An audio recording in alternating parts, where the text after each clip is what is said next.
just got off the phone with Tom Mercado from the Budget Committee. This thing with Favre screwed up, Pooch. What? They can't lump us in with that fucking Martian. We're all in the same boat, fellas. But our shenanigans are cheeky and fun. Yeah, I mean, his shenanigans are cruel and tragic. Which makes them not shenanigans at all, really. Evil shenanigans. I swear to God, I'll pistol whip the next guy that says shenanigans.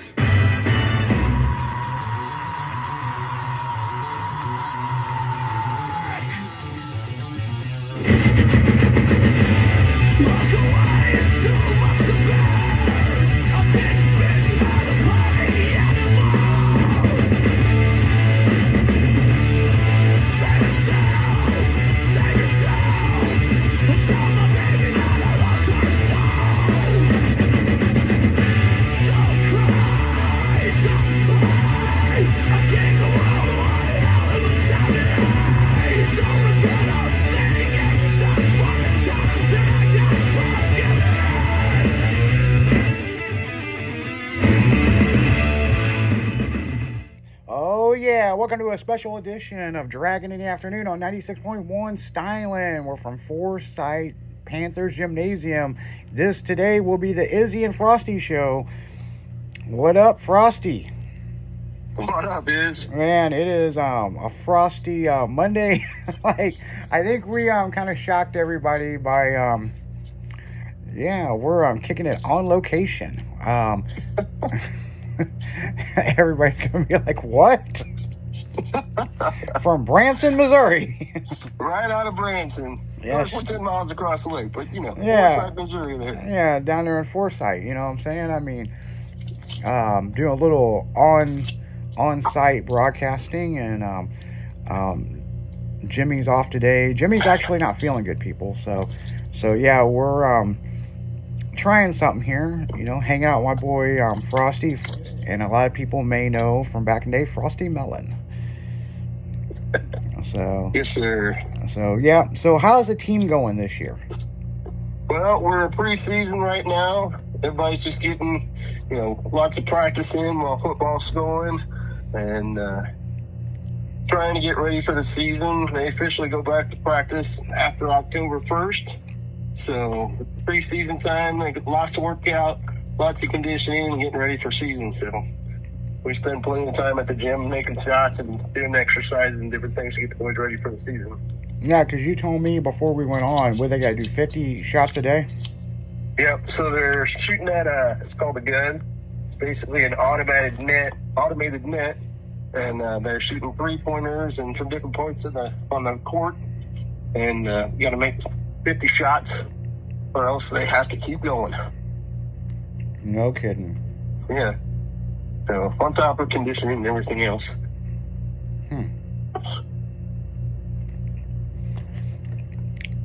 Go ahead. Yeah, go ahead. Keeps us busy. Always on the move. Yeah, well, I tell you what, man. I mean, you guys have a hell of a school. I mean, yeah. For a small town, I say I've been down here since 95 in this area. Met my wife about 18 years ago, and she's a teacher here at Forsyth. I run the food service department, and I drive a bus, and I'm also a coach for the bass team.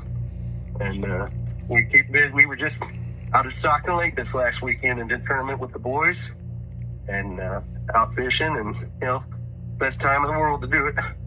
But we have a good time for sure. Well, they keep us busy. And you're definitely an OG Mini Persuasion Club member and former president. Yeah.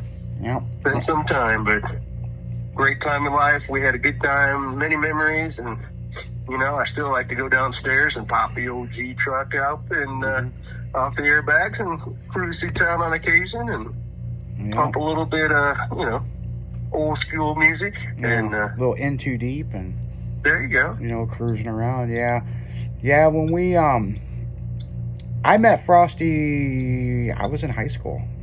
And super cool guy. I mean, everybody in the club was super cool. And when I went to college, as long as I sit in my membership dues, which they were never always on time, okay? So as long as I sent them in, I was still part of the club, and I would come back from Florida, see the guys, you know, or I would really see a lot of people at Street Machine Nationals. Yeah. And so, you know, I don't know. I don't think I was the first out of state guy, but I was definitely, I think, the first guy that was that far away that was trying to keep my membership, you know what I'm saying? And you know, I was going. I know we had a couple of you guys, you and Jason, a couple guys there from Illinois, and you guys had come across the river and come hang with us, and and that's always a good time. And that's where I'm from, the east side, you know, of St. Louis, on the Illinois side, and you know, I mean, over the years and stuff with the club and stuff, I mean, it's probably, I've been in other car clubs, but Mini Persuasions is literally one of the best times I've ever had in my life. You know I agree with you, Isaac. You know, I mean, you know, it really, you go back to it and think about all the memories we had. We were doing things together and living life together, and you know, it was definitely a different lifestyle because we were everything mini truck. We helped each other out. We were into new things, and as new cars and vehicles came out, you know, club members would update things, but yet, you know, where we started our roots, you know, mini trucking back in the day, we were a couple of punk kids, and you know, some guy figured out, hey, if I chop a couple coils off and buy some lowering blocks, I can lower my vehicle. And you know, car stereos have come a long way, but I can remember my first car stereo. You know, I had a cassette player, had a couple amps, couple ample amps, and a couple of MTX subs, and man, that thing would boom. And you know, we'd cruise out to the park or something like that, or run out to Regency in St. Charles, or hit Northwest Plaza, and you know, it was everything to do just to hang out and be, you know, live life together. We had a good time. Yeah, I mean, and the thing is, you know, back then, you know, you rocked what you had. You know what I'm saying? Yeah. And you know, and we were proud of it too. Oh, very, very proud. And and the one big thing in the club, you know, the club kind of started off as, you know, mini trucks and lifted trucks, or just trucks, but we had street rods, we had import cars, you know, and so moving forward in life, we all kind of separated for a while, but a lot of us still talked, you know. And hell, some people didn't know certain people's real name. I mean, I never knew your name was Tim, you know. I thought it was Frosty. It's Frosty, you know what I'm saying? And and you know, a lot of people knew me by Izzy, you know, and it's kind of, a lot of people call me that to this day, or they call me by my real name, Isaac, you know. But it's just like, we got everybody finally situated where we could sit down and say, hey, we're going to do this, and we're doing big things. I mean, we're trying. I mean, it's, you know, we've got the cruise coming up over at Creve Coeur Park. You know, guys, make sure to tune in Cruising Creve Coeur Park on any social media. The website is coming up this week, along with the event flyer, that it'll be the Mini Persuasion old school cruise at the park. You know what I'm saying? I mean, we're going to top it off at the end of the year, November 2nd, and that'll be it. I mean, until you see us come back in the spring and we're bringing Show World back, but we are doing the Easter Sunday show at Forest Park, which has been neglected and left, and we would like to pick that up and keep the tradition going at Forest Park. And the park committee has been super, super cool with us. You know, the members in the club, I can't say, you know, anything bad. I mean, you know, there's people back. I mean, even today, man, there's such a diverse group of people, and so many different faces that we used to know. People are popping out of the woodworks, you know, just wanting to be a part of it again, hang out. And it's really, you know, it's the people with the same interests in cars and trucks, hot rods and fast cars or whatnot, race cars, whatever. But, you know, it's our car culture nature that we want to be together and hang out and have a good time. Yeah, and the diversity of the club now, we've had to create bylaws for different genres of types of vehicles, you know. I mean, we're everything automotive, you know. We don't discriminate on what you have. But the big things is, you know, it's a two-part thing of getting in, and one part depends on you as a human being, and the other part depends on the wow factor of your car, and does it meet our bylaws? And I mean, you saw the last meeting on the live stream. I mean, there was tons of petitioning. Yeah. And it's like everywhere we go, you know, people come over and talk to us and they're like, mini persuasions. I remember that. I always wanted to get in that club. I always hear that. I wanted to get in, but I couldn't. Yeah. And it's like, well, why couldn't you? I mean, come out to some meetings, you know? Exactly. And the thing is, you know, yeah, we're growing a small army, but the army that we're growing is like-minded people because they just want to go out and have fun. Not everybody wants to go to a car show. Not everybody wants to go to a car cruise. But there's people joining the club. They physically need help with their vehicle because they don't know what to do next. Yeah. You know, and I think that's cool. And the youth that's in the club now, we've got some young guys, and they're cool. And they can joke around with the older guys, you know, and you know, we may not listen to the same music they listen to, but they all listen to silent. That's what I think's cool. That's right, man. You know, they all listen. Whether they're sporting the current brain rot and 67 and 41 and, you know, everything's top and glazed, but you know what? They still share that common interest, and everybody, you know, even the folks that couldn't when they, you know, were younger because, well, I don't know. You know, was it the fact that they were just so young enough, mom and dad wouldn't let them drive all over town like a bunch of raging maniacs up and down the highway, or if they had college plans and they had to take off and go out of town and they just missed that part of life, or what it was, you know. I'm glad to see that so many people are still interested in being part of that. Yeah, and it's like, now don't get me wrong, the car shows and out there, the local shows, they suck. I mean, we're working on helping everybody out and trying to make this more fair. I mean, that's the reason why we're doing Show World, and Show World was always a good time. Yeah. You know, it always had you know, so many classes, and then everybody kind of got along, and it was always, but like, man, I'm telling you, you go to some of these shows now, and it's like so boring, and it's just like, you know, I can see why some of these car cruises are doing so well, because it's like, why do I have to set up for 8 hours and this and this, and people view my stuff, and it's like, and I'm in a class with like 10 other different vehicles that shouldn't be in the same class, but that's just what they gave us, you know. And so, you know, I look at it like this. I mean, I'll be the first to admit I've been beat by a stock like 90 guys. Feels good.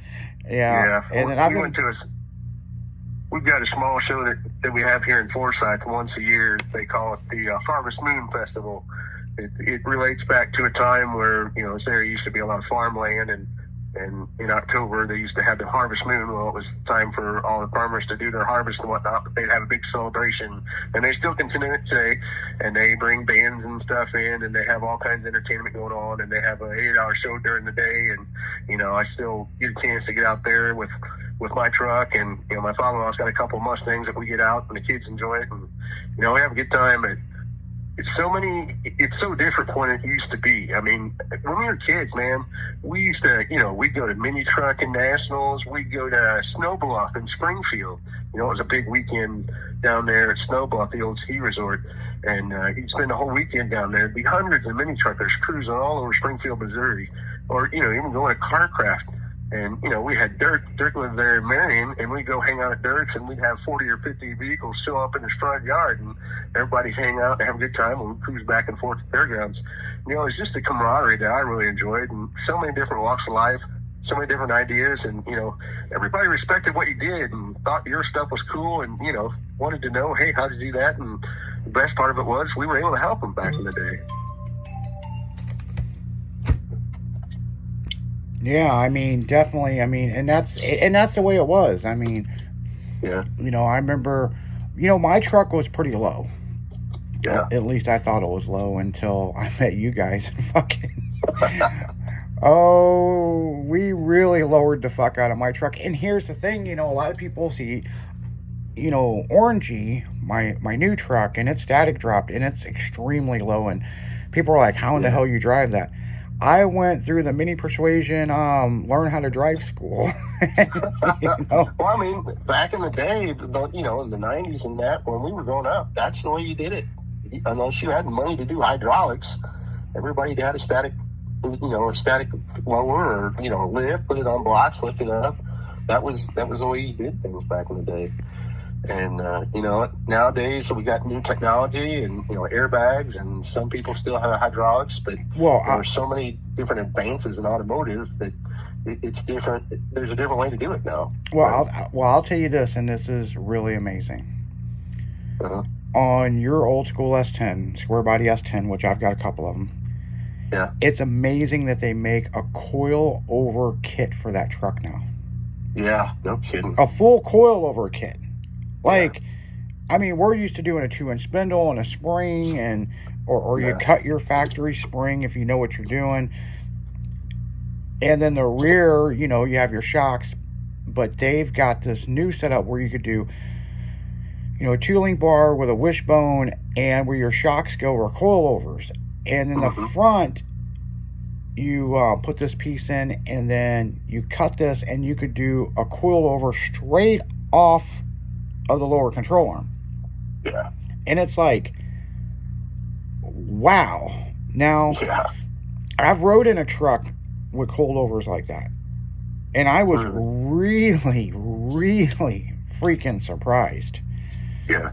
And I wish they made something for my my Nissan hardbody with Orangey that I could do that too. But I've got torsion bars, so I've kind of got that coilover thing already. I can just loosen or tighten them up. And in the back, I've got 3-inch drop springs and 4-inch blocks. So. Yeah.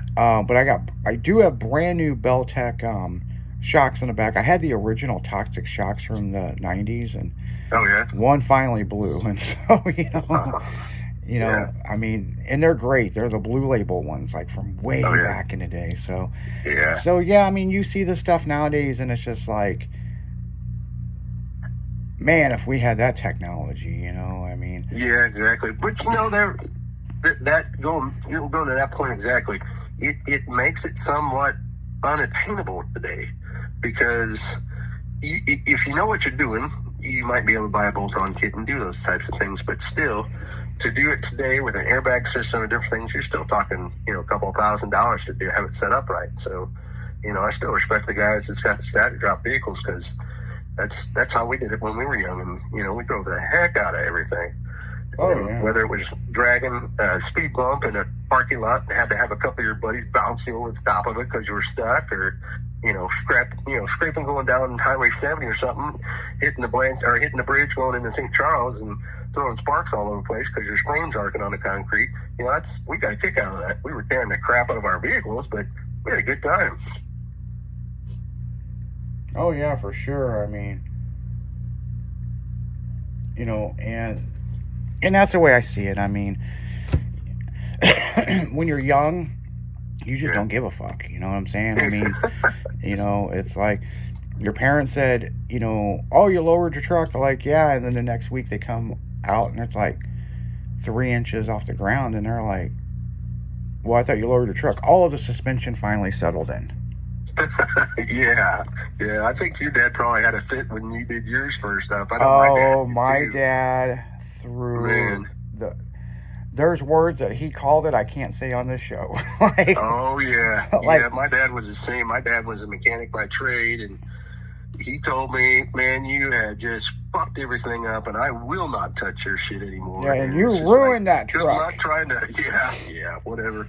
I had the best time of my life with that damn truck. Well, what's interesting, and I know we got to go into commercial break and pay some bills here, but what a lot of people don't know is I had another mini truck before the one you guys all seen. Yeah. And it was fully done with a tilt bed, and we called it Peachy. And Peachy had a full ground effect kit. It's very similar. Honest to God, it's very similar to my first gen, as you guys know, the convertible. However, this bed actually spun. No kidding. So, super cool truck. I got an offer. A friend of mine wanted to buy it, and he helped me work on it. Okay. Yeah. And so it was one of those things that I ended up selling it because I had a 62 Impala. I was doing on hydraulics, and I was kind of more interested in doing that. But as you get playing, people, if you have a car on hydraulics, you'll quickly fucking find out it is not a daily driver. Okay. Yeah, I don't know. Yeah. I can remember when, we had a couple Monte Carlo. Well, Joe Ham had hydraulics. Yeah, he had hydraulics. That was the thing. On his S10, yeah. We burnt their ball joints and different things, and that became a monthly issue that you had to go in and change out ball joints or change something on an A-arm or whatever and do some maintenance on it to keep it going, or else you should be sitting on the side of the road. Yeah, and that's kind of how the second S10 come about. Yeah. And what a lot of people don't know, is why I cut the roof off. Yeah. I rode freestyle BMX bikes. Gotcha. And we had a jump set up, and we were on this like rooftop thing at the school, and there was a really, really, really long, and it was like a carport hallway. You know, it just had poles and had a top, so if it rained, you can go from class to class. And we had my truck out there, and we used my truck to get in the back of the truck and throw the bikes on the roof. Yeah. A friend of mine stood on my roof and fucking dented it. I was just thinking you were going to say that. And so we went to pop it out, and it would kind of pop out, you know. Yeah. And so the cop showed up, and I was getting in my truck, and I heard donk real loud. And the back window breaking. It was my buddy rode off of that roof thing, and he thought he was going to land in the back of my truck, and he fucking hit the back of the cab. And then, you know, he dented the shit out of my cab. He busted the back window, and I'm driving. And this is something I don't think I've really ever told anybody about. Yeah. I'm driving across the campus of my high school, and the cops were like, what a dumbass, because they're not going to follow me onto the grass. They just had their lights on. And so I thought I'd be slick and fucking drive through there and come out the other side of the school, and I did, and I got away from them. Yeah. So now my roof's dented. What do, you know? I work at a body shop. Yeah, I work at a body shop. We banged this thing. It's still not right. And lo and behold, there was somebody who ordered a convertible rad top. And they never had it installed. Yeah. And so I didn't even ask my boss's permission. We've done several tops. I've never did one by myself. And I was like, fuck no, give me that painter's tape. I'm gonna fucking cut a line with that. And that's how that's how the roof people got cut off my truck. Yeah. And so what a better excuse to do that. I mean, that was, everybody wanted to do it once. Everybody, you know, the first person in town got it, and it's like, damn, I can buy a radical top and all the kit to do it for under a couple $100. Let's cut this damn thing off. Well, what all a lot you needed was a sawzall, a couple pieces of tape. Well, what a lot of people don't know, here's something else they don't know. I had a Blazer, and so I had the Peachy S10. That was technically my first truck. I had the Impala that I was working that I really didn't drive much because it was broke half the time. But what people don't know is I had a Blazer that was slammed. Gotcha. And we put a target top in it. Oh, nice. And we put 2 15s in the back of it, and we took the back seat out of it. And I'm driving to school, and it's like, is it raining or something? And I'm like, what is that? In the back of my neck, the roof had collapsed and was cutting the back of my neck. Oh, God. And so it was black with green scallops, and you may remember the truck from back in the day. I think I do. And so I skipped school, went to work, got some wood and a floor jack. We jacked it up and welded some braces in there, put the headliner back in it, and I took it to the dealership and traded it in. New S10. Their Weber Chevrolet, or no, it was John Novotny Chevrolet. They were so happy. They were like, this thing's got wheels. And I'm like, well, I'm kind of wanting to keep my wheels. And they're like, oh, no, they've got to stay. And we'll perfectly trade you even on this truck. I was like, Oh, yeah. fuck it. Let's do it. You know what I'm saying?